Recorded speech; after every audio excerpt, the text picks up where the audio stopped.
Hi, I'm Greg Crawford with the Friday News Dump, brought to you by World News Trust. How do you explain the complexities surrounding issues of critical national importance to people who clap their hands over their ears and squeal like demented pigs when presented with irrefutable facts?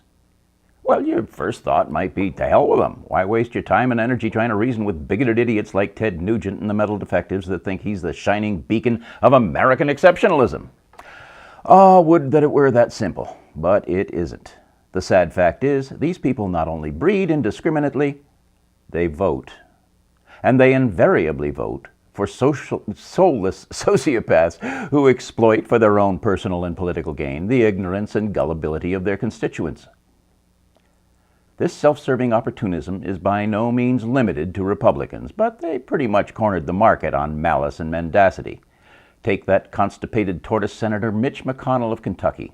He did everything he could to derail the so-called economic stimulus bill, but then turned around and took credit for the money it brought to his state. And then there are the Republican governors who refused Medicaid expansion that would have greatly benefited their most at-risk citizens, even though it would not cost them a dime.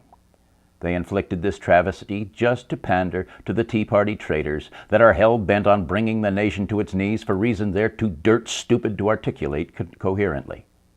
Now, lying, thieving banksters and self-pitying plutocrats are raping and robbing the country blind, but can't understand why everybody hates them. The nation's infrastructure is crumbling out from under us and dooming the economy to catastrophic collapse, even as we spend more money on military might than every other country on earth combined. Government agencies trying to assist those victimized by the blatantly illegal schemes of the aforementioned banksters are paralyzed by draconian funding cuts.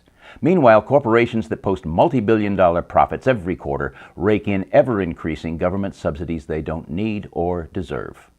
The litany of outrages could go on for days. America ain't so beautiful anymore. We have the resources to alleviate the nation's suffering, but far-right conservatives always put their diseased agenda ahead of the best interests of the country and delight in the damage they inflict. And what exactly is this agenda anyway? Since these pathological liars are congenitally incapable of discerning the truth, let alone telling it, we have to judge them by their actions. And by that measure, they do not fare well, not well at all. As I've said before and will say again, corporatism is the single most virulent plague threatening the very existence of the United States.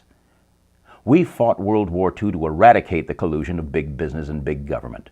We thought we won. We didn't. We lost big time. Fascist sympathizers in this country, and there were plenty of them, didn't favor Hitler's histrionics or haberdashery, but they loved the way he ran a government. Now they wear Armani, but their evil is every bit as venomous. They have brainwashed teabaggers into fighting their battles for them and voting against their own best interests. But as I said at the beginning of this commentary, how do you get through to these people? They'd eat light bulbs before they'd admit a mistake. They have to come to the realization that they have been played like cheap fiddles in their own time. But the nation is running out of time, so tapping our feet and checking our watches is not sufficient motivation. We have to smother them with facts that they can see and relate to. Fox News won't be of any help, and they don't watch anything else except maybe Duck Dynasty. But those that can read do read their local papers. They also read posters at the laundromat and other message boards. And if you happen to know a few of them, they might even read your emails.